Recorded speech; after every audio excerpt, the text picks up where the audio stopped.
Hello guys! For this video, ang pag-uusapan naman natin is another example for analysis ng first degree statically indeterminate frames by using the force method. No? So to further understand this lesson, no, let's try to solve this problem. No? But before that, no, if you did not watch the video prior to this one, I strongly recommend na panoorin nyo muna yun. No? Because again, itong video na to is kasama sa playlist and this is the second example for first degree indeterminate frames. No? So sige, let's now discuss this example. No? Basahin ko po siya. Perform a structural analysis of the frame loaded as shown below. Assume constant flexural rigidity in all members of the frame. Points B and C are internal pins of the frame. No? So, ayan, no? Yung B and C, internal pin yan. Yung A and D ay fixed support. No? So, in AB, meron tayong uniform load. In BC, 65 kilonewton na concentrated load. And yung CD, meron tayong 20 kilonewton per meter na uniform load pero hindi siya throughout the span, no? So, ayan siya, no? So, now, let's now solve for this problem for the solution. As a precaution, let's check, no, if the structure is really indeterminate, no? Para ma-make sure natin, no, na we are trying to solve an indeterminate structure talaga, no? So, yan yung ating structure as you can see. Liniitan ko lang, no? So, ayan. I-recall lang natin sa case ng beam, no, na binibilang natin yung reaction both externally and internally. So, halimbawa, sa case ng fixed support, 3 yung reactions nila. Tapos, sa case ng internal pin, 2 yan each, no? Kaya, ang total number of reactions natin ay 10. Ayan siya, no? So, yung members, obviously, 3 yan. 1, 2, and 3. So, 3. And sa case ng frame, ang pang-check natin are blank ng 3M, no? So, this is 10, blank ng 3 times 3. So, 10, obviously, is greater than 9 class. And therefore, this is indeterminate, no? And para ma-determine natin, yung DOI, that is simply 10 minus 9 equals first degree. So, tama naman, yung frame natin is statically indeterminate to the first degree. So, yung next na gagawin natin, class, is i-make sure muna natin or i-consider muna natin yung frame natin na determinate, no? By removing redundant reaction, no? 'Di ba, no? Katulad ng mga unang examples natin sa truss and beams, kapag may indeterminate structure natin, tinatanggal muna natin yung isang reaction, no? Para temporarily maging determinate siya. So, katulad dito, no? Sa problem na to, meron tayong fixed support at A and D. Ayan, no? Tapos, ito naman, pin support. So, recommendation ko, wag nyong galawin yung pin support na yan. Hayaan nyo lang yan. Dito tayong mag-focus sa fixed support, no? So now, hindi naman kasi pwede class na completely tanggalin mo yung fixed support na yan. Kasi syempre, pag tinanggal mo yan and magiging free ang D, edi ang tendency nun is 3 agad yung matatanggal, no? So, hindi probable na tanggalin mo yung fixed support as a whole. Ganon din sa A, no? Hindi mo rin pwedeng tanggalin, no? Pero, ang goal mo lang naman kasi, mabawasan yung reaction, no? From 10 reaction, dapat maging 9 para nga maging determinate muna siya temporarily, no? So, ang suggestion ko kapag ganito class na both external supports are fixed, tapos ang kailangan mo lang naman tanggalin ay isa, so, palitan mo yung isang fixed support ng hinge support.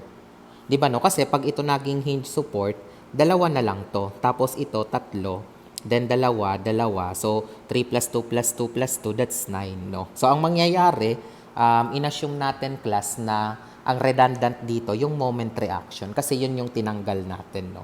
Because 'di ba nga kung tatandaan nyo, sa A and D, syempre ang mangyayari meron tayong AY, meron tayong AX, and meron tayong moment at A.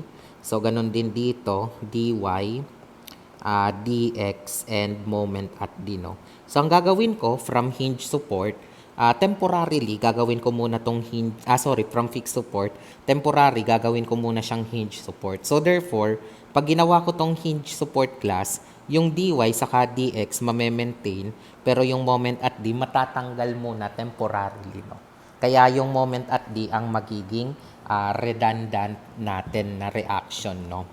So, ayun yung goal natin. From fixed, gawin mo muna siyang hinge, no? So, isulat ko muna siya, no? Let's say, make the frame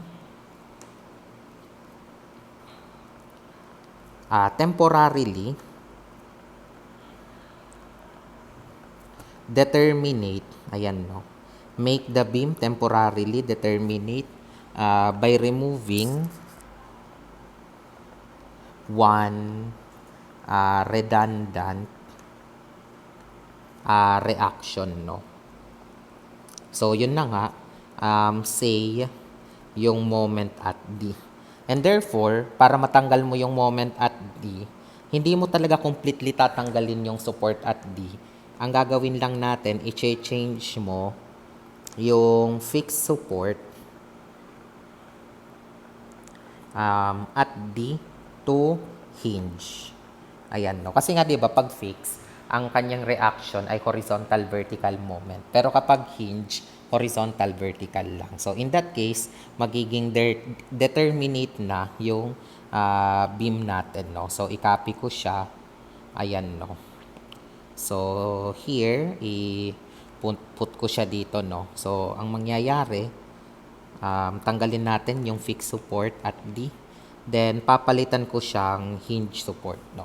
So, kapag review mo, yung magiging number of reactions, tatlo dito, dalawa, and this time, dalawa na muna, kaya 3 plus 2, plus 2 plus 2 equals 9, no? Kaya ang R is 9. Tapos, yung M is tatlo nga, R blank 3M, 9 blank, 3 times 3. This time, 9 is equal to 9, no? So, in that case, the structure is temporarily determinate, no? And ito na yung i-analyze natin. So, here, sa case class ng frame, ang gagawin nyo is, of course, i-solve nyo yung magiging temporary na value ng dx and dy. And of course, do not forget din yung ax, ay, saka moment at a, no? So, i-solve natin to. Dy, dx, ayan siya, no? Tapos, ano pa? Yung ax, yung ay, tapos yung moment at a, no? Kaya lang, at this point, even though naging determinate na siya, hindi po posible na ma-solve agad natin itong mga reactions na to without disassembling this entire structure, because yun na nga, may mga internal pins tayo in B and C. So, di ba, no, kung maalala nyo sa frames, kapag mga determinate, hindi lang talaga yung support reactions yung hinahanap natin. Even the reactions at the internal connection. So, sa case natin, meron din itong magiging Bx, meron din yan magiging By, ito rin may Cx din yan, and magiging Cy, no? So, yung siyam na yun, yung hahanapin talaga natin, no? Itong 5, dalawa dito, tapos dalawa dyan, no? So, now, hindi mo to masosolve na ganito lang yung ating free body diagram, mauobliga ka class na mag-disassemble ng ating structure, no? So actually, nagawa ko na yan, no? So ito na siya. Dinisassemble na natin yung frame natin, no? Using the real system, and ito yung magiging free body diagram. So ito yung member AB, yan dyan yung ating pin support. Ito yung fixed support, so kaya may AX, may AY, saka MA. Nung nag-disassemble tayo, of course, ma-activate yung Bx and By. But tandaan nyo, Newton's third law of motion palagi, pag nagdi-disassemble, kung dito pakaliwa yung Bx, dapat sa kabila, pakanan. Doon naman, kung pababa ang By, dapat dito pataas. Ganun naman, no, pag Newton's third law, pag nagdi-disassemble. So, ganun din dito, ayan siya, sa case ng C, Cy dito pataas, dapat Cy sa kabila pababa, Cx dito pakaliwa, dapat Cx sa kabila ay pakanan, no? So, always follow the Newton's third law of motion. So ayan no, we are obliged to disassemble this structure no kasi hindi nga natin masosolve yung mga reactions without trying to disassemble this. You need to go back no to your analysis of statically determinate frames no para mas madali nyo tong maintindihan no. Nevertheless, kung nagets nyo na itong ating pag-disassemble, no? So, of course, yung goal nyo dito, mahanap itong siyam na to. Yung AX, yung MA, yung AY, yung BX, yung BY, yung CX, yung CY, saka yung DX, saka DY. Dapat mahanap nyo yan lahat, no? So, dito, ayaw ko na kasing magtagal dyan sa paghahanap pa lang yan kasi ang magiging next step nyo pa kasi dito, class, ay ano no, ang magiging next step nyo pa kasi dito, i-derive nyo pa yung big M or yung moment function due to the real load, no? Kaya kung papansin niyo sinamarize ko na lang itong mga ano natin using equilibrium. So kung pwede, you can take no a screenshot of this. Tapos you can take a screenshot or i-post nyo muna no para ma-verify nyo itong mga values niya no because yun na nga kung i-discuss ko pa to ng mano-mano baka tumagal to ng 3 oras no itong video na to and nakakapagod din yun no basta yung point ko the moment na dinisassemble nyo na itong structure bahala na yung equilibrium class no for each member na mag-workout no. By the way, for simplicity, yung point kung nasaan yung 65 kN, tatawagin kong point E, tapos itong point na to, tatawagin kong point F no. Nasa sayo naman kung gusto mong maglagay ng pangalan. Ako kasi nilagyan ko na lang for easy remembrance no para or for easy discussion para mas madali kong ma-discuss no. Pero again, as a solver, it's up to you no. So ayan no, yung goal nyo, hanapin nyo to, yung lahat ng reaction na yan. And actually, ipapakita ko na lang yung solution ko dito no kasi mahagiging sobrang haba no. So ayan siya no, i-pause nyo, i-double check nyo.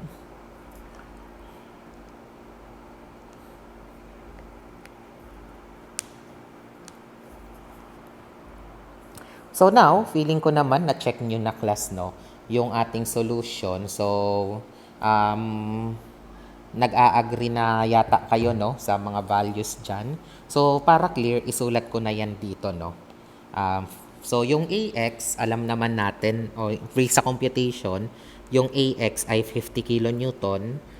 Yung AY naman is 32.5 kN. And yung MA is 120 kN meter.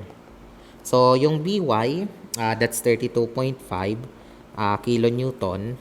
Yung BX, move ko lang siya a little bit kasi yung na-compute natin ay 10 kN. No? So, here, 10 kN. So, ito, 10 kN. Ito naman, 32.5 kN. So, 32.5 kN. So, yung CX din, na-compute na natin as 10 kN, no? So, ilagay lang natin. 10 kN. Ito naman, 10 kN. So, ito naman, 32.5 kN. Then, dito naman, yung DY, 32.5 kN. Yung DX naman is 30 kN. So, ito na class, yung mga support reactions natin, no? So, again, no? Kung sa tingin nyo, napakahaba na nun, it's just the start, no? Yung pag-solve ng support reaction, no? Because hindi pa tayo nangangalahati class sa pag-solve nitong problem na ito, no? So now, yung magiging next step, pag na-solve nyo na kasi yung support reaction sa lahat, which is nagawa na natin, no? Kailangan ma-derive nyo class yung moment function in each part, no? So, for example, i-derive ko yung moment function sa AB. Dahil sa entire span AB, isa lang naman yung load natin. Therefore, we can derive only one moment function, no? So, ito siya. So, ito yung magiging moment function for AB. Ikakat ko dyan. Tapos, syempre, dito yung reference ko ng X. So, ayan, no. Tapos, sa BC naman, dahil sa 65 kilonewton class, magkakaroon yan ng dalawang moment function. So, yung una, nandito, tatawagin ko siyang for BE. And yung pangalawa naman, para sa EC. Ayan, no. Tapos, syempre, alam nyo naman na yung reference X, nandyan yan, no. So, ito yung reference X nila. So, sa BC, makaka-derive tayo ng dalawang moment functions, no. And finally, for seed FD, ang gagawin ko dyan, yung magiging unang cut dito siya, kaya magiging DF siya. Kasi, ibig sabihin, start ako sa D. Ito yung reference X ko. Tapos, yung sumunod na cut ko, dito naman sa part na yan. So, yung FC, no? So, this one, yun naman yung reference X. Ayan, no? So, bali, 5 yung ide-derive ko. Isa yung para sa AB, dalawa para sa BC, and dalawa para sa DC, no? So, ayan. So, ayun, no? So, medyo mahaba-haba nga yung gagawin natin, no? Kasi nga, again, yung next step is i-derive na natin yung moment functions due to the real load. So, sige. Mag-i-start na ako ng mag-derive. And actually, na-i-prepare ko na yun class, yung mga drawing dito para nga, again, hindi na maging sobrang haba yung oras, no? Pero allow me to explain that, no? Kasi i-derive na natin yung big M, no? Or yung moment function due to the real load. So, pag kinonsider natin yung member AB, obviously, the limit is from 0 to 4 kasi nga, the entire length of AB class is 4 meters, obviously. Tapos, yung kinat ko, ito. So, kung titingnan mo yung drawing, yung part na yan, yung nakadrawing dito, no? So, di ba, no? Yan lang naman yung nakadrawing. So, here, nandan yung triangle. Tapos, class, kapag triangles, always expect a ratio and proportion here. In fact, nandito yung ratio and proportion. Di ba, yung overall height nun ay 30. Tapos, yung overall base is 4. So, nandito yung X. Ito yung W na tinutukoy. So, by ratio and proportion, W is to X equals 30 is to 4. Kaya yung W is 7.5X, no? So, ayan siya. On the other hand, nandito naman yung reactions na na-compute natin na AY is 32.5, AX is 50, and moment at A is 120. So, yung big M, ayan dyan, no? Nakalagay na and inassume kong counterclockwise, no? Although, may freedom ka naman na mag-assume na clockwise. Decision mo na lang po yan, class, no? But again, no? Sa mga lalilito, saan galing itong drawing? Take note, galing lang siya dito sa part na to. Ito nga yung section line. Yun lang naman yung drawing ko. Okay po, no? So, kung nagets na, di gawin na natin dito, summation, moment at x equals 0. So, clockwise moment equals counterclockwise. So, as you can see, the clockwise here is only yung 50 multiplied by x.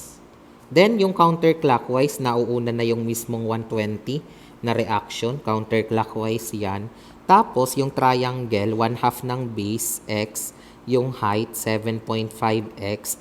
And syempre, di ba, yung center of gravity nandito yan, which is x over 3. Ayan, no? So, x over 3. And of course, the big M itself, no? That one is a counterclockwise. So, pag sinimplify ko to, 50x equals 120 plus, pag kinumpute ko yung lahat ng number, 1.25x cubed, plus the moment M. So, yung big M is 50x minus 120 minus 1.25x cubed, no? So, this is now the moment function in span AB.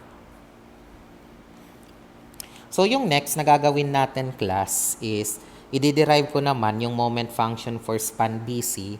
And tandaan nyo, dalawa yon. Yung una, yung BE, from 0 to 2. So, sa mga nalilito, ito yung BE natin na cut. And literally, ito lang naman yung drawing ko.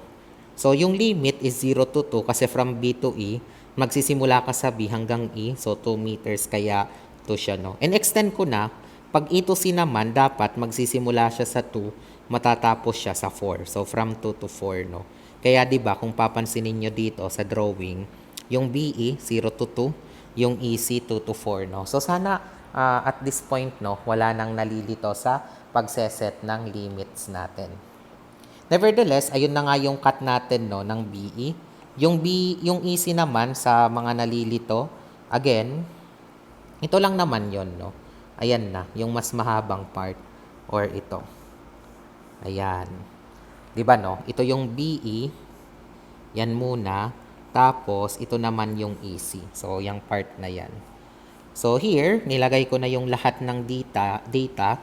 So, yung BY, 32.5. Yung BX is 10. So, moment, I assume that as counterclockwise here, no? But again, you have the freedom to assume whatever moment you like, no? So, sige, derive ko lang yung moment function nito. Summation moment at x equals 0. So, clockwise moment equals counter. So, yung clockwise natin is yung 32.5 times x equals yung big M natin. Kaya kung papansinin nyo, yung big M is simply 32.5x. Ayan siya. Tapos, dito naman, pag kinonsider natin yung EC, dire-diretso na lang ako, summation moment at x equals 0. So, clockwise moment equals counter. So, yung clockwise ulit is 32.5 times x. Yung magiging counter class, ito mismong 65, pero yung kanyang moment arm ay x minus 2. So, 65x minus 2 plus the big M. And pag sinimplify mo to, the big M is 32.5x minus 65 times x minus 2. So, that is now the answer here, no? So, ayan, no? One by one, na-derive na natin yung moment function, no? So, finally, dito na tayo sa DC. So, yung DC naman natin, that's 0 to 4 yung overall limit niya. Simply because from D to C, that's 4 meter. Pero yung DC, nahati siya dalawang part. So, yung una, DF, that is from 0 to 2, kasi 2 meters to. Tapos, yung sumunod, FC, and that is from 2 to 4. Kaya kung papansinin nyo, yung limit natin ng DF, that's 0 to 2. Yung FC naman, that's 2 to 4, no? Again, no, limit is very important here. Tandaan nyo. Napaka-importante ng limits na yan kasi alam nyo, yan ang gagamitin natin once na nag-integrate tayo. Okay, so now, let's now proceed to the computation here. So, sa drawing, no, yung dy natin, 32.5. Yung dx is 30. Ayan siya. Tapos, di ba nga, yung df, itong unang part, nakat niya directly itong uniform load. So, as you can see. Tapos, dito naman sa FC, dyan siya sa bakante nag-cut, no? So, ito. Kaya, kung papansinin nyo, yung drawing natin, ayun siya, no? Yung df, nagunting pa niya, pero yung FC, hindi na, no? So, sige, let's now try to solve for this one. Summation, moment ng x equals 0. So, clockwise moment equals counter. So, sa point x, ang clockwise natin dito is the moment itself. At the same time, yung mismong uniform load. Kung titingnan mo, class, yung uniform load, clockwise yan. Kaya mangyayari, 20 times x. And the center of gravity is x over 2. Then, yung counterclockwise natin, yung mismong dx na 30, multiplied by x. Kaya pag in-arrange ko to, m plus 10x squared equals 30x or yung m natin ay 30x minus 10x squared. So, that is now the moment function in that part. Meanwhile, for FC naman from 2 to 4, so, syempre, i-derive din natin yung moment function niya. So, in this case, ang kalalabasan is again, summation moment at x equals 0. So, clockwise moment equals counterclockwise.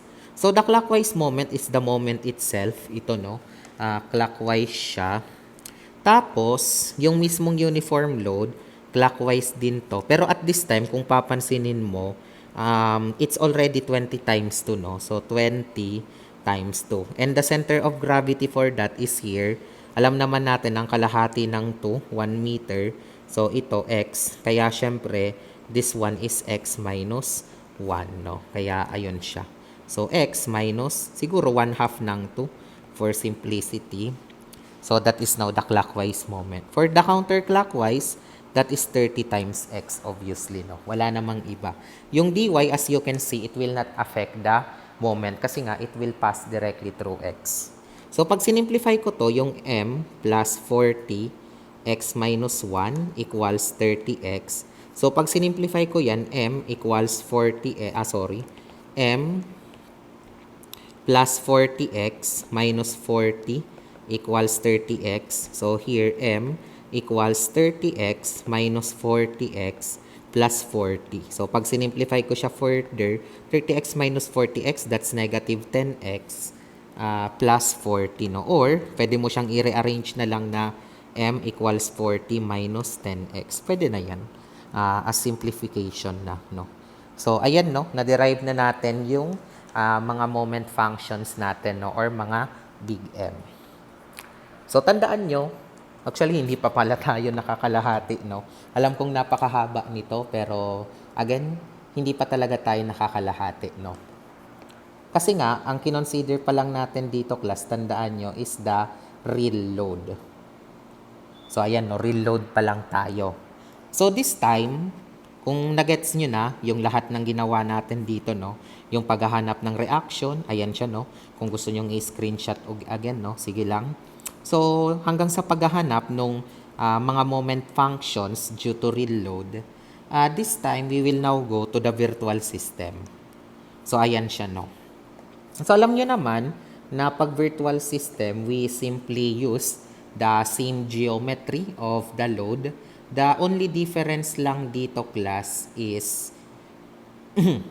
yung magiging difference lang dito is maglalagay lang tayo nung unit load. And this time, tandaan nyo na from the very beginning, ang kinonsider natin na redundant ay yung moment. Ito yata yung first time na ang redundant reaction natin ay moment because most of the time, nakasanayan natin na ang redundant ay force. Pero it's possible, tandaan nyo, no? Posible naman talaga na magkaroon ng redundant na moment. And therefore, dahil yun na nga, yung moment at D, yung redundant dito, mag-a-apply tayo ng unit moment dito sa virtual system. So, para lang naman siyang force, pero yun na nga, moment na to. Actually, bahala ka kung ang ilalagay mo dito ay clockwise or counterclockwise. Decision mo na yon, no? Kasi nga, 'di ba, kung sakaling mali ka lang naman nang na-assume na nilagay, magne-negative lang naman 'yan, class, sa inyong final answer when you use the compatibility equation, no? So, it's up to you if you want to use clockwise or counter, no? So, ako, I will use a counterclockwise one, no? But again, no, it's up to you if you want to use clockwise, no? But for the sake na makapag-continue tayo ng discussion, counterclockwise na muna. Okay, no? So now, virtual system na tayo, class, and this time, ang magiging next na goal natin dito ay mahanap ulit yung magiging reactions at A, reactions at D, and even in the pin supports B and C. So, yung A, may AY, may AX, may moment at A. Ito naman DY, DX. Ito naman BX, BY, CX, CY. So, yun, kailangan mo ulit mahanap yung lahat ng reactions na yon. This time, may load tayong 1 na counterclockwise at point D. So, yun na nga, kung ang ginawa natin kanina sa real load ay dinisassemble nyo siya, ganun din ang gagawin natin, class, sa virtual load. You are obliged to disassemble that, no? So, in fact, ito na siya. Ayan, no? Ito yung AB, ito yung BC, ito yung CD, no? And as you can see, the only load here is itong 1 na counterclockwise acting at point D. The rest, wala na siyang load, no? Pero still, even though yun lang yung load, makaka-affect pa rin yun, class, sa reaction in other members or in other points of our structure, no? So, ayun, no? So, now, in this case, ayan yung ating free body diagram. Magiging mahirap pa kasi sa akin kung i-discuss ko pa siya one by one, no? Like, yung napaka-in details. I strongly suggest, paki-screenshot na muna to kasi i-show ko na lang, o ito nung part na to, no? Yan na siya. paki-pause if you want to understand this further, no? This because you need to recall your topic doon sa analysis ng statically determinate frames. Talagang babalik at babalik at babalik tayo class sa determinate frames. Kaya kailangan mahanap nyo or kailangan ma-master nyo pa lang yung mga topics in the early part of the structural analysis, no? So again, no, please pause this video if you want to understand that and double check, no? Kasi after nyong mahanap ng reaction, ang next na gagawin natin, magde-derive na naman tayo, class, ng shear and moment function. So, ayun siya, no? Walang katapusang paulit-ulit na process, no? So, I believe na at this point, no, tapos na kayong mag-pause, tapos na kayong mag-review nung ginawa ko dyan na solution. So, I will simply write the ones that we solve. So, yung CY natin, that's 0. So, yung CX, yung BY din natin, 0. So, yung CX, that's 1/4. So, ayan siya. Yung DX natin, that's 1/4. Positive siya, ibig sabihin, class, lahat ng assumed direction ko is 0. Ay, is correct. Yung DY is 0. So, dito naman, yung BX is 1/4. Ayan siya, no? 1/4. Tapos, dito na lang sa last, yung MA natin ay 1. Yung AY natin ay 0.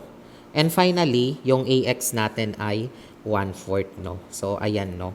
So, ipakita ko ulit ito para mas ma-double check nyo, no? So, ito na yung kumpletong reaction natin because of the unit load acting at D. So, di ba, no? Kahit na yan lang yung load na nag-a-act, naka-apekto pa rin yan, class, sa buong structure kasi marami pa ring reaction na nagre-resist sa kanya.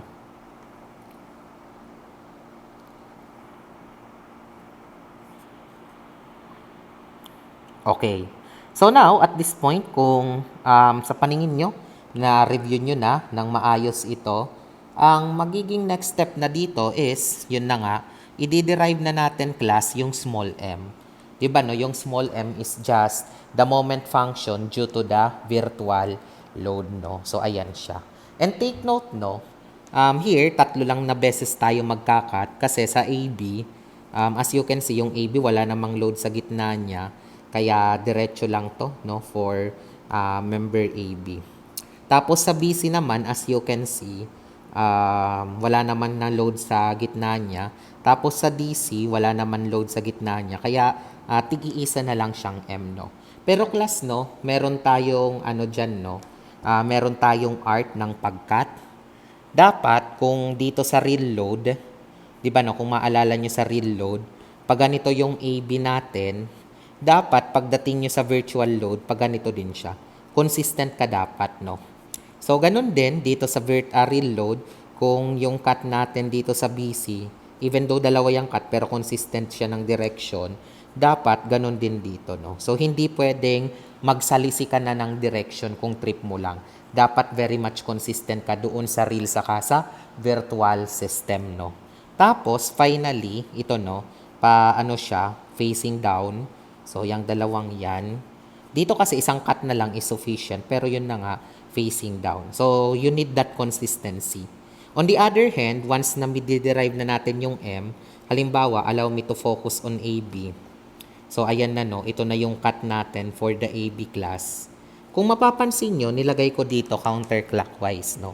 It is very important na gayahin nyo din yung nilagay ko sa real system.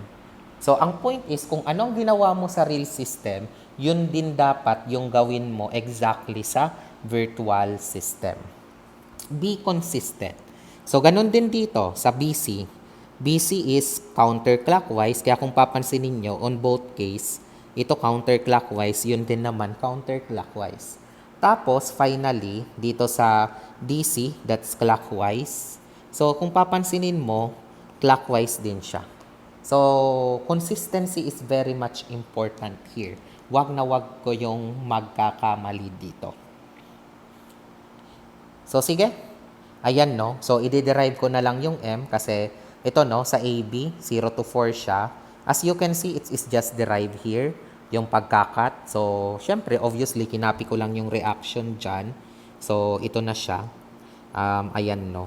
So, ang gagawin ko lang naman, same lang naman sa ginagawa natin. Summation moment at x equals 0. So, clockwise moment equals counterclockwise. So, yung clockwise is yung moment reaction natin na 1. And yung counterclockwise is yung 1/4 times x and yung small m, no. Kaya yung small m natin is 1 minus 1/4 x, no. So, ayan na class yung kanyang small m. Meanwhile, for the BC, alam kong kanina, no, dalawa siyang part, no. Kasi yung una, yung BE, tas yung pangalawa, yung EC. Ngayon, pag-isahin na lang natin, no, as BC, isahan na lang siya. Kayang-kaya naman yan. Tapos yun na nga, kinat ko itong bahagi na to. So here, as you can see, ito na, yung drawing niya. So kinapi ko lang yung BY na 0, tapos yung BX na 1/4, no. Pero actually, pag nag-summation tayo dito ng moment ng X, equals 0, clockwise equals counter, obviously, yung M natin ay 0, no. Kasi kung titingnan mo class, sige, isulat natin para mas masundan. Yung BY, so 0 times X equals M. So 0 times X is 0. Kaya yung M natin dito ay 0. So finally, for the member DC naman, so again, no, yung DC, ito siya. So sinulat ko na yung dy and dx, and of course, yung unit moment natin na d, wag nyong kakalimutan dyan, no. So nakalimutan ko lang ilagay yung point x.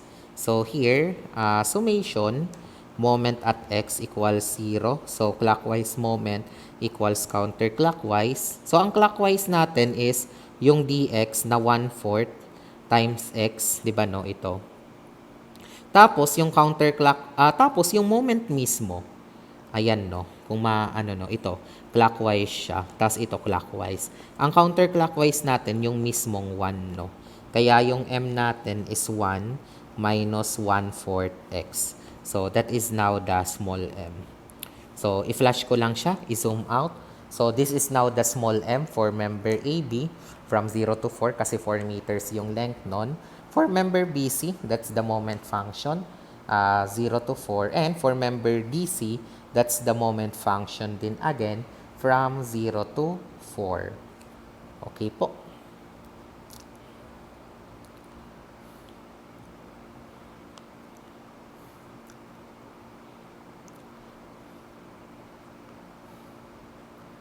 So, yung next na gagawin natin dito, class, kapag na-derive na natin both the big M or ito, no, yung mga moment functions due to the real load, and yung small m or mga moment functions due to the virtual load, mas magandang i-tabular solution natin siya dito. So, ito yung summary. So, recall, yung AB, yung limit niya from 0 to 4. Tapos, ito yung big M niya, 50 minus 120 minus 1.25x cubed, no? Tapos, ito naman, yung small m, 1 minus 1/4 x. So, yung BC, ayan siya. Meron tayong BE na 0 to 2. Itong EC, 2 to 4. Ito yung mga moment functions niya due to real load. Pero tandaan nyo, for the entire span BC, yung small m niya ay 0. Diba, no? Ito siya. For the member BC, yung small m natin ay 0. So, therefore, I just put 0 here. Tapos, yung DC, nahati siya sa DF and FC. Ito naman, class, yung kanilang mga big M. Tapos, yung small m natin doon ay 1 minus 1/4 x. So, kasi nga, diba, for the entire DC, entirely na siya, may small m na 1 minus 1/4 x. Ngayon, kung babasahin nyo yung pinaka-problem, ang nakalagay po dito, no, assume constant flexural rigidity in all members of the frame. So, ibig sabihin, yung EI sa lahat ng members natin ay pare-parehas lamang, no. So, here, as you can see in the tabular presentation, the flexural rigidity is simply EI, no. So, ayan lang. So, finally, ang gagamitin lang natin, isosolve na natin lang itong dalawa with the help of our calculator, no? So, here, use your calculator that has an integration function, no? So, clear natin. So, halimbawa, dito sa una, the integral of big M, which is 50x minus 120 minus 1.25 x cube. 50x minus 120 minus 1.25x cube. Yung small m natin is 1 minus 1/4 x. Tapos over 1 from 0 to 4. So that is now the answer. Just press equal sign. So ang lalabas dyan, negative 122.6667 over EI. Ilalagay nyo lang, no? Negative 122.6667 over EI. So, yung dito sa pangalawa, solve lang natin yan. Pero ako naniniwala ako zero yan eh. Kasi class, tandaan nyo, kapag yung small m, mga zero na to, well, ina-expect ko na yan na zero. Pero kung ayaw nyong maniwala, di sige. Ayan no, isulat ko. 32.5x tapos 0 kasi big M small m over EI dx from 0 to 2. O ayan no, 'di ba? 0. So siguro naman naniniwala na kayo na 0 'yan kaya i-copy paste ko na lang pati doon sa easy no. Pero kung again, kung hindi kayo naniniwala, you simply try to use your integration function in the calculator no. So dito tayo sa DF, integral ulit. Ayan no, ng clear ko lang siya para nakikita ng lahat. The integral ulit ng 30x minus 10, the quantity, x minus 2. Tapos 1 minus 1/4 x. 1, then the limit is 0 to 2. Press equal sign. So here, that's positive siya, no? So isulat mo siya as positive 56.6667 ba? Parang may mali. Okay. Bakit nakalagay 10 times x minus 2? I think I copy the wrong one. Dapat 10x squared. Ayan. So, press siya. 23.3333. Ayan siya, class, no? So, isulat ko siya. 23.3333 over EI. And finally, dito naman, adjust ko lang to. That's just 40 minus 10x.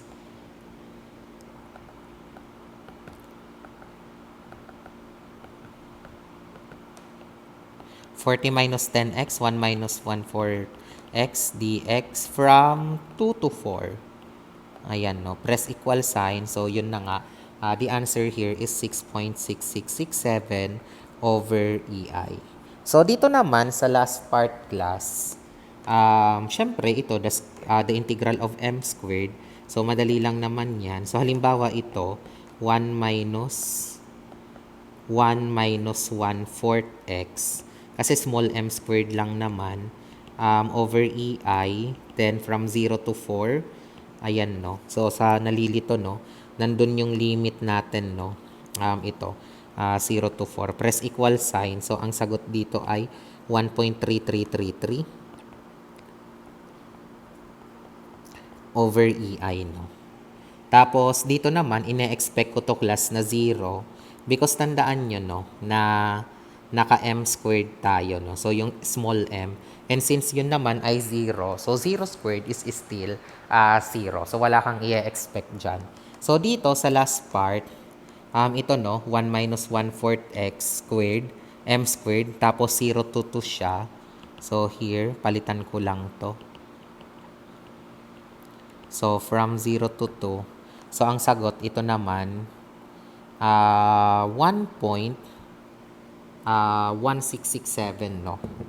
1667 over EI. And sa last part, ito naman, yung magiging limit niya ay 2 to 4.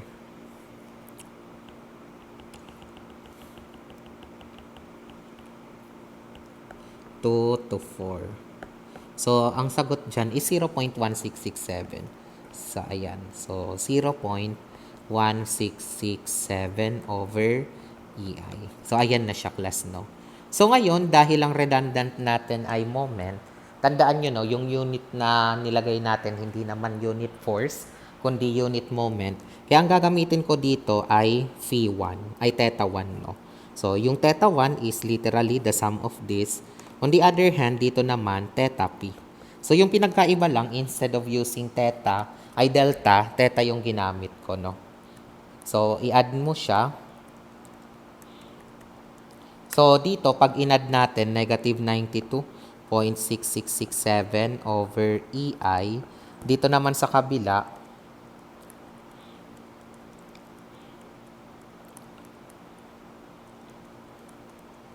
so dito naman ang sagot ay 2.6667, no? So yun naman siya, no, over EI. So here, nahanap na natin yung delta 1 and delta P. Kaya ang next na gagawin natin is yung compatibility equation, no? So tandaan natin na yung compatibility equation dito, class, is delta 1 plus M delta P is equal to 0. Yun lang naman yung counterpart kapag moment yung unknown, no? Kasi 'di ba kapag force, ang nilalagay natin delta 1 plus P delta P equals 0. So, sorry. Hindi pala P yung ginagamit natin, delta M. Ayan, no? Pero parehas lang naman yan ng meaning. Symbolism lang naman yan, class. So, pag sinubstitute natin to, this is negative 92.6667 over EI plus yung moment natin na 2.6667 over EI, and that is equal to 0. So, obviously, the EI will be neglected, kaya may mahahanap kang M. So, kahit i-calculator nyo na lang yan.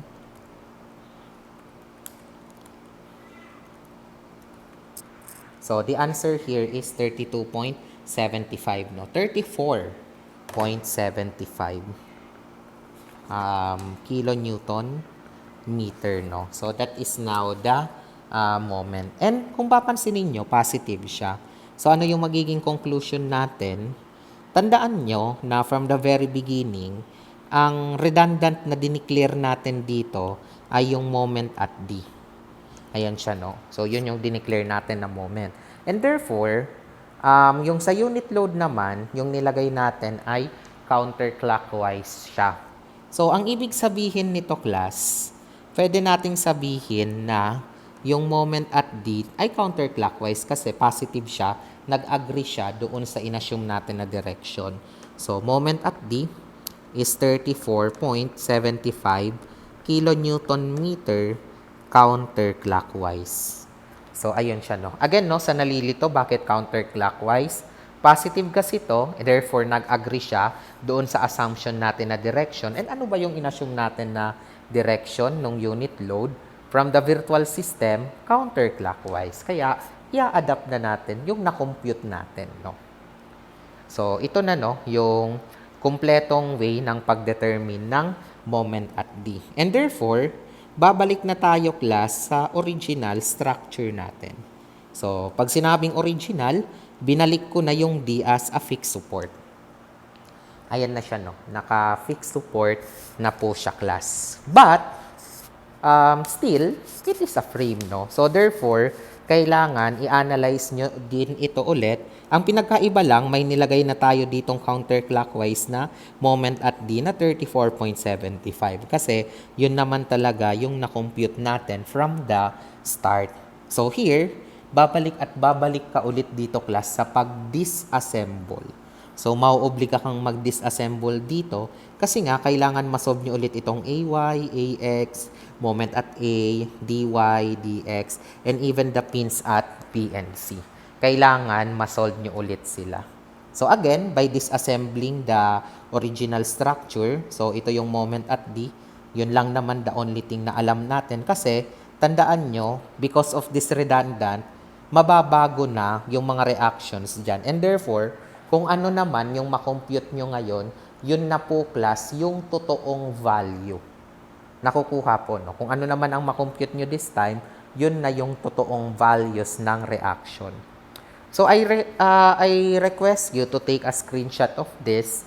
Tapos, katulad doon sa real system and sa virtual system, gagamitin nyo ulit yung equilibrium to solve for them all. O, diba, no? Purgang-purga ka agad sa equilibrium. So, sige, no? You can pause it, no?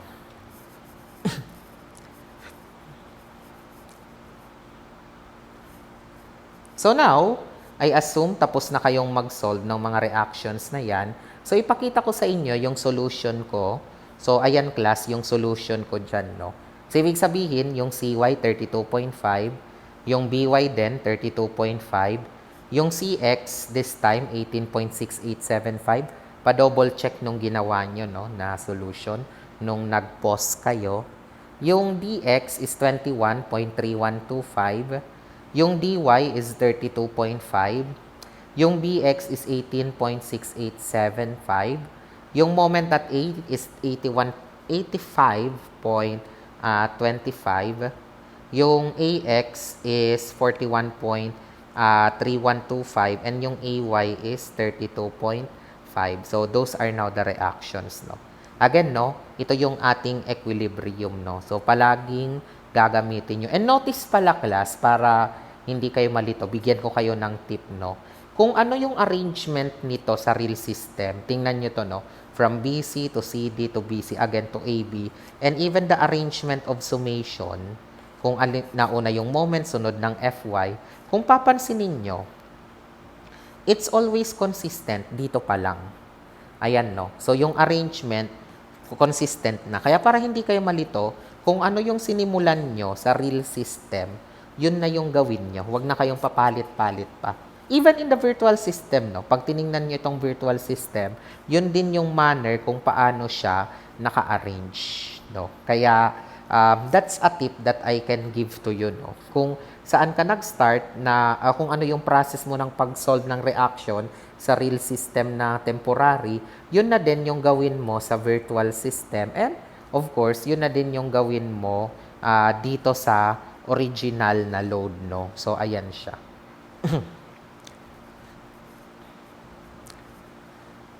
Ayan, no? So, feeling ko naman na-solve na siya. And in this case, ito na class, yung magiging figure niya. So, yan na yung reaction. Pero alam nyo, hindi pa tayo natatapos, no? Diba, no? Napakahaba nitong video discussion natin, no? Siguro kung hindi ako nagpapapause sa inyo, no? Feeling ko, ano to, no? Baka pumunta to ng 3 oras. Yung pag-solve pa lang, no? No, ng mga support reaction, napakahaba, no? Nung process na yon.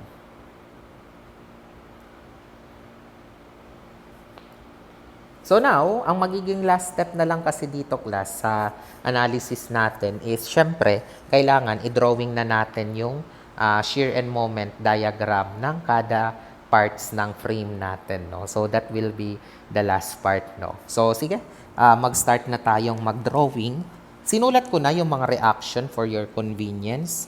Alam nyo naman na ang pahirap lang naman dito itong part na to, eh. 'Di ba, no? So, yun, no? I-drawing lang natin siya this time. So, ako, ang suggestion ko, para hindi ako mahirapan, pahihigain ko, no? Same lang naman ang ginagawa ko, no? Sa other structure, no? Kapag patayo yung beam, pahigain mo para mas maging simple yung analysis natin, no? But, yun na nga, triangle kasi to.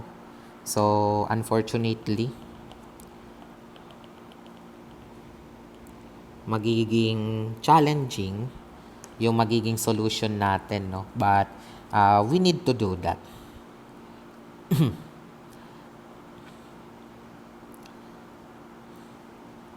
Ayan, no? So, turuan ko na lang kayo ng suggestion ko ditong technique, no? Kung paano ba i-drawing yung shear and moment diagram nitong beam na to, no? Kung wala namang involvement ng yung ayaw mo nang gumamit pa ng shear and moment function, ayaw mo nang mag-plotting, no? So, sige, ituro ko na lang sa inyo, no? Kung paano dinodrawing natin to ng, sabihin na natin na shortcut. Ayan, no? So, sa pag-drawing ng shear diagram, ayan siya, no? So, i-drawing natin yung shear diagram natin. Siyempre, as you can see, may AX dito na 41.3125. So, dapat tumaas agad tayo dito, no? Ng 41.3125. Tapos, dahil triangle to na pataas, kaya dapat yung kurbada dito, class, ay, 'di ba, no? Ano siya ano siya, tataas. So, dapat pag ganito yung kurbada niyan, nakukuha po, no? Pag ganyan, no? Kapag triangular load. So here, ikukurbada natin siya ng paganyan. Ito na yung medyo challenge dyan sa part na yan. Pero yung point, dapat dito sa last point, ang sagot dyan ay 18.6875 class, no? Dapat ayan siya. Bakit, no? Kasi, kung gusto mo siyang mapa 0, dapat ang maging sagot dyan, negative 18. And besides, oo nga, no? Kasi ang mangyayari, 41.3125 minus 1 half ng 30 times 4, kaya dapat negative 18.6875 siya. Then, itataas mo para maging 0. So, yung magiging challenge na lang naman dito sa part na to class is yung moment diagram, no? So, dito, teteknikan ko lang itong part na to. Paano ko ba mahanap yung x na yan? Ayan, no? Here, i-drawing natin yan, no? Paano ko ba mahanap yung maximum moment or yung point of zero shear? So, i-project ko lang siya dito, no, as x. So, bibilisan ko lang, no, yung pag-drawing dito, class. Kasi, obviously, erase ko lang to, no. Alam niyo naman kasi na ang challenge na lang naman kasi dito, yung pag-drawing, class, ng shear and moment diagram kapag triangular load. So, tinuturuan ko na lang kayo ng technique kapag ganito. So, tumaas tayo, no? Ulitin ko sa shear diagram. Tumaas tayo ng 41.3125. Pakurbada to. Kasi yung area nito is 60. Kaya 41.3125 minus 60 equals negative 18.6875. Pero tandaan mo ito, negative 18.6875 pataas. Di mag-z0 siya. So, yung goal na lang natin dito, mahanap itong point of intersection na yan. So, allow me to draw that. Pero, i-erase ko lang din naman to, no, sooner. So, alam ko ito yung x distance, ito yung point A. So, di ba, kanina yung W natin is 7.5x, no. So, here, alam naman natin, no, na yung moment nandito, 81.25. Tapos, ito naman, 41.3125. So, ayan siya. Yung AY na nandito, 32.5. So, sige, no. Pero yung mangyayari, kung gusto nyo mahanap yung point of zero shear, iseset mo dito yung shear at 0. Tapos obviously, this is now the maximum moment. So, ayan siya. Kaya kung gusto mong mahanap yung x, summation forces, vertical equals 0, up equals down. Technique lang to kung ayaw nyo mag-plotting. So, yung upward natin is just 41.3125 and yung magiging downward, the triangle, 1 half ng x, 7.5x plus 0. Kasi nga, di ba, yung shear natin is 0. So, pag sinip-solve mo to, class, yung mahahanap natin na value ng xi,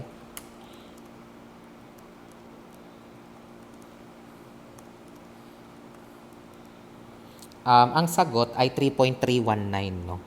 3.319 meter. And finally, kung gusto mong mahanap yung moment dito, di ang gagawin mo, summation moment at x equals 0. So, clockwise moment equals counter. So, kung gusto mong mahanap yung m max, di ito yung point x na tinutukoy dyan, class. Di ang gawin mo is yung 41.3125 times x equals, for the clockwise, so equals, unahin mo yung 81.25 na 85.25, sorry. I forgot, I copied the wrong one. 85.25, no? So here, isulat mo siya, 85.25 plus yung triangle, 1 half x, 7.5x. Tapos ito, x over 3. Kasi alam naman natin na yan yung center of gravity. So, from m max siya. So, here, ang kalalabasan niyan is, pag sinimplify mo to, class, so, pag sinimplify natin yan, here, magiging 41.3125 x equals 85.25 plus 1.25 x cubed plus m max. So, you can simply substitute the x.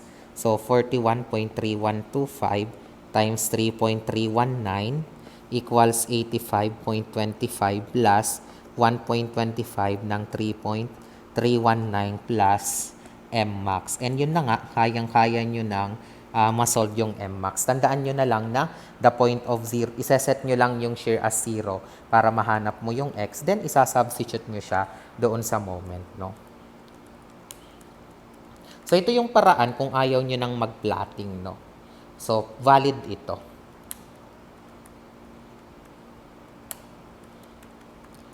So, here, ang magiging sagot ay 6.1645, no?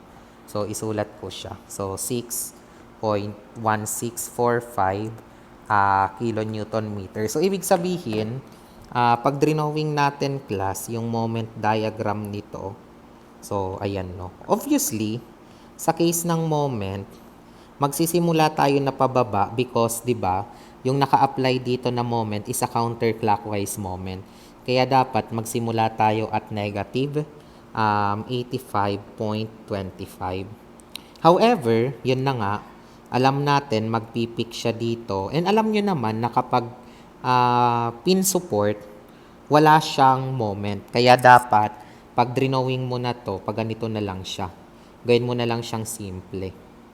Ayan, no. I-pick mo na lang dyan. Tapos, pasarahin mo doon, no. So, here, yung pick natin dyan ay 6.1645. Ayan, no. Tapos, yung x na na-compute natin, yun na nga, that is 3, x na 3.319 meter. So, yan dapat, no, yung kumpleto na shear and moment diagram, no. Because alam ko naman na challenge sa inyong i-drawing kapag may triangular load. So, nakakahinayang tong i-erase, no. So, ilipat ko na lang to, no, sa other side ng equation. Dito na lang, no. Ayan, no. Ilagay ko lang dito, no, na shear and moment diagram for AB.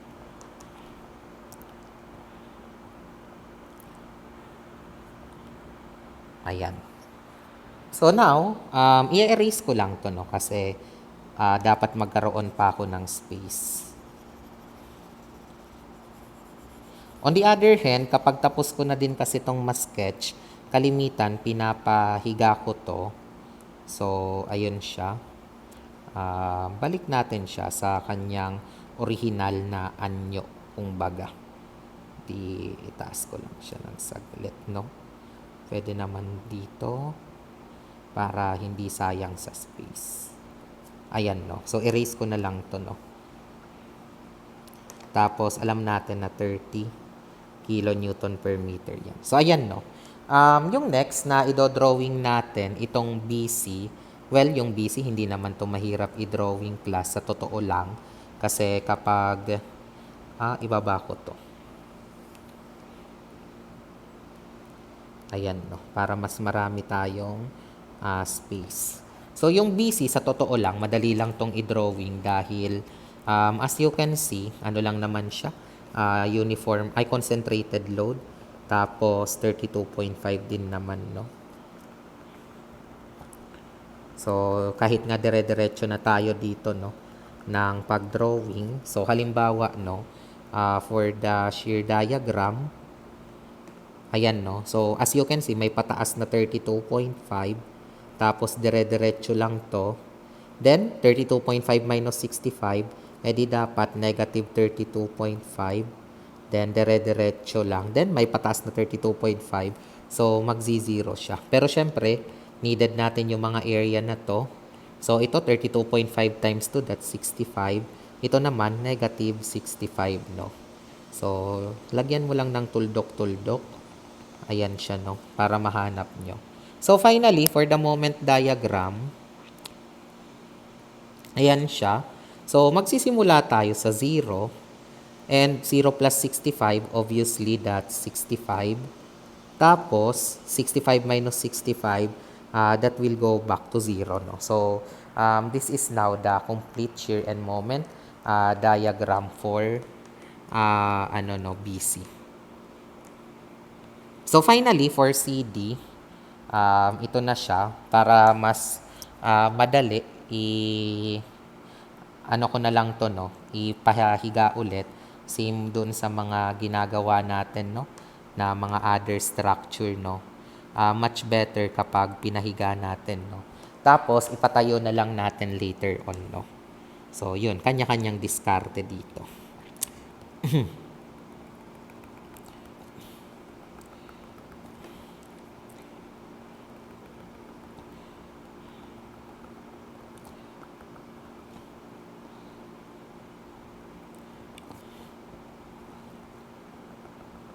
Ayan, no? So, now, let's start drawing the shear diagram. So, obviously, magtataas tayo. Ito, no? Kung nababasa nyo, that's 18.6875. So, itataas natin yan ng 18.6875. Then, flat dito, kasi nga wala pa naman siyang load. Then, of course, ang mangyayari, 18.6875 minus 20 times 2. Kaya, pag kinumpit natin yan is negative 21.3125, no? So, ayan. So, negative 21.3125.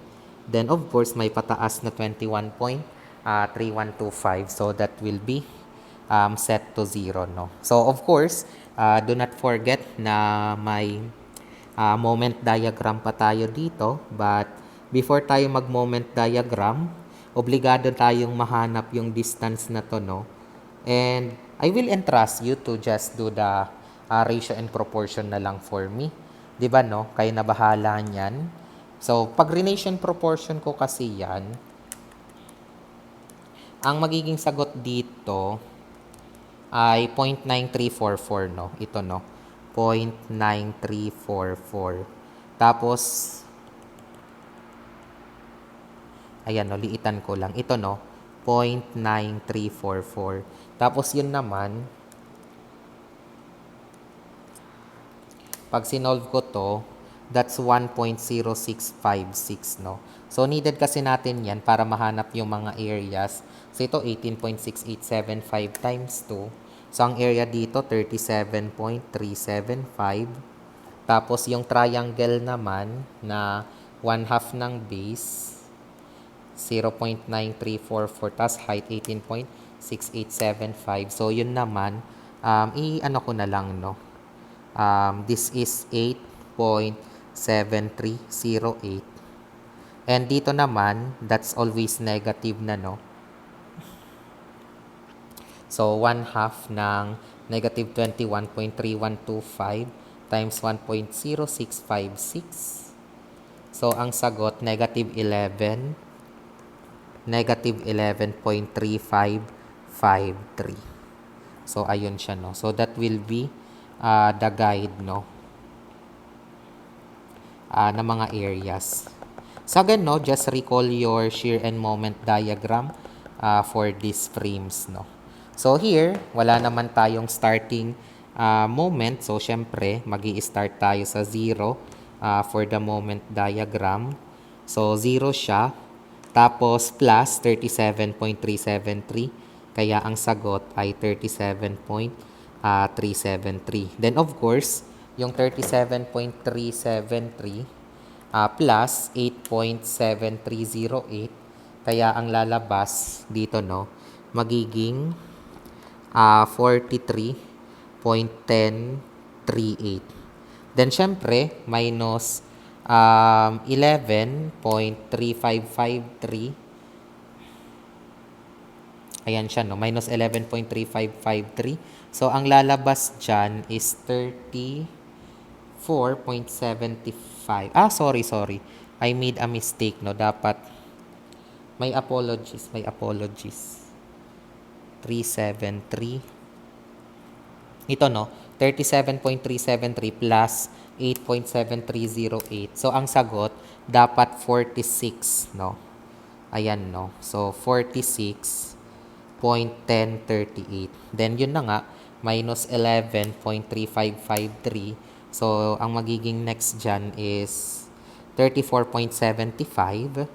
Pag sinimplify mo, 34.75. But take note, as you can see here, meron tayo ditong 34.75 na pa-counterclockwise.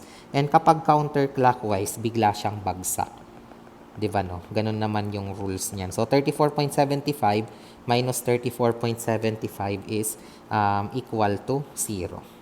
So, ito na yung moment diagram o yung shear and moment diagram natin for this one. Pwede natin tong i-rotate, no, for your reference. So, pwede natin tong i-adjust. Taas lang natin, no, ng onte, no. Ayan. Taas-taas lang natin. Oops, medyo mahirap pala to, no. Pero tiyagaan natin, no. So, sana maitaas ko. Kahit 1 centimeter lang.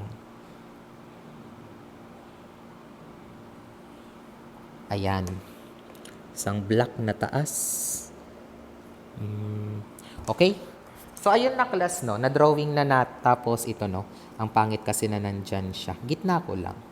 Para naman maganda siyang tingnan, no. Na nasa gitna.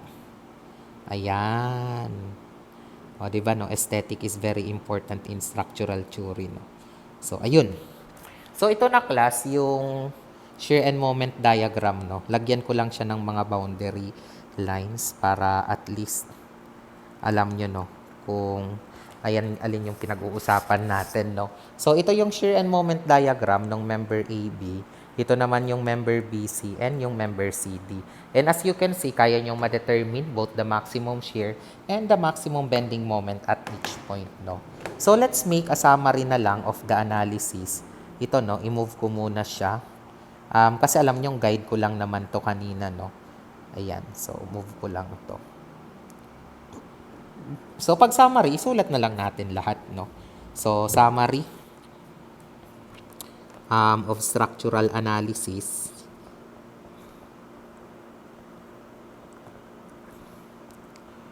So, ang mangyayari, unahin ko muna lahat ng reaction. So, yung AX dito is 41.3125 or 31 na lang, no? Kilonewton. Yung AY naman is 32.5 kilonewton. Yung moment at A is 85.25 kilonewton, no? So, yung BX, na-compute na natin siya as 18.69 kilonewton. Yung BY naman is 32.5 kilonewton. So, yung CX is 18.69 kilonewton. So, yung CY is 32.5 kilonewton. Then, yung sumunod, yung DX, that's 21.31 kilonewton. Yung DY naman is 32.5 kilonewton. And yung moment at D is 34.75 kilonewton meter. So, ayan na, no, yung mga support reactions natin, no. So, now, for each member, for AB, yung Vmax natin doon, just see it na lang. So, yung Vmax is yung 41.3125. 41.3125. And, yung Mmax is yung 85.25. Siyempre, ang unit nito, kilonewton meter, no? So, I think, di ba, no? Dito tayo, no? Yung maximum shear ito, yung maximum moment, ayan. For the moment, ang maximum shear is 32. For BC, the maximum shear is 32.5. The maximum moment is 65. So, isulat ko lang siya, no? So, yun, no? For BC, the Vmax is 32.5 kilonewton and the Mmax is 65 kilonewton meter. And finally, dun na nga sa CD, yung Vmax natin, let's see. Ayan siya, no? Mas mataas ito, no? Yung 21.3125, no? So, yun yung ilagay natin. 21.3125 kilonewton. And yung Mmax naman is, ito siya, no? 46.1038. So, 46.10 na lang, no? Kilonewton meter. Siguro, gawin ko na lang tong 2 decimal places, no? Ayan. Para naman consistent. So, this is now the summary of structural analysis of these indeterminate beams. Nalaman nyo yung lahat ng support reactions. Ganon din yung maximum shear and maximum moment for each each member. So this formally ends our very long discussion of this simple frame, no. And I do hope, no, even though this is lengthy, naintindihan nyo pa rin yung process natin, no, which I believe na gets nyo naman siya, no. Kailangan lang talaga ng magandang foundation talaga dito ng statics, no. So now I will now end this video and thank you so much for your for watching this one, no. So ingat po kayong lahat.